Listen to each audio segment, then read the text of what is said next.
의료의 본질은 질병이나 부상으로 괴로워하는 사람을 고통에서 구제하는 것이다.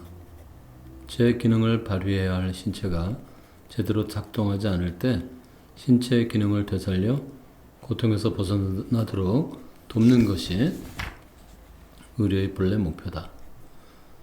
그러나 멀쩡하게 기능하는 신체를 더 뛰어나게 바꾸기 위해 고도로 발달한 현대의 다양한 의료 기술을 응용하는 일이 벌어지기도 한다. 가장 흔하고 알기 쉬운 사례는 미용 성형이다. 외과풀은 질병이 아니지만 원한다면 쌍꺼풀 수술을 받을 수 있다. 그 밖에도 사람들은 날씬한 몸, 풍만한 가슴 등 자신이 더 좋다고 생각하는 무언가를 얻기 위해 의료 기술을 이용한다. 또 다른 예를 살펴보자. 호르몬 이상으로 키가 좀처럼 자라지 않는 아이에게 적절한 호르몬제를 투여하면 아이는 평균 신장에 도달할 수 있다. 그런데 뛰어난 농구 선수를 키우려고 신장이 평균 이상인 아이에게 동일한 호르몬제를 투여한다면 어떤 일이 벌어질까? 오늘날이라면 기술적으로도 충분히 실현 가능한 일이다. 의료 기술의 이러한 활용 방식을 의료의 본래 목적인 치료에 대비해 강화라고 부른다. 오늘날에는 강화 목적의 의료가 점점 확산되는 것 같다. 만약 의료 행위가 이렇듯 치료를 위한 의료에서 더 큰 행복이나 능력을 얻기 위한 의료, 사람들의 욕구와 욕망을 채우기 위한 의료로 확대된다면 결과적으로 사회 전반에 영향을 미치게 될 것이다. 인간의 욕구, 특히 건강을 바라는 마음에는 끝이 없으므로 강화 목적의 의료를 제한하는 장치가 전혀 없다면 이러한 추세는 점점 가속화될 것이다.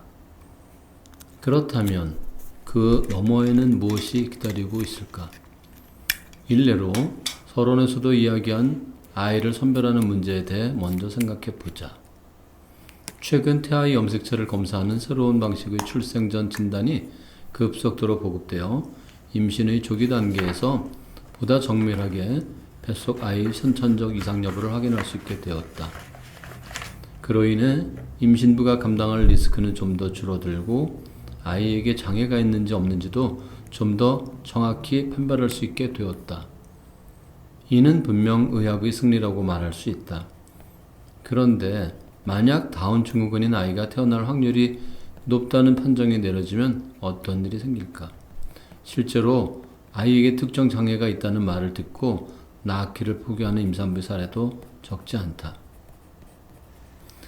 유전자 검사 기술을 이용한 출생 전 진단으로 지금보다 더 앞선 시점, 즉 수정 초기 단계의 유전적 특성을 자세히 알 수 있게 된다면 어떤 일이 생길까? 부모는 수정란이 자궁에 착상하기도 전에 어떤 아이를 낳을지 정할 수 있게 된다. 사실 부모가 아직 수정되지 않은 정자와 난자를 누구에게 기증받을지 결정하는 현상은 이미 흔한 일이 되어버렸다. 더 건강한 아이, 나아가 더 뛰어난 지성과 운동 능력과 외모를 갖춘 아이를 선별하는 시대, 즉 부모가 아이를 골라서 낳는 맞춤하기 시대로 나아가고 있다.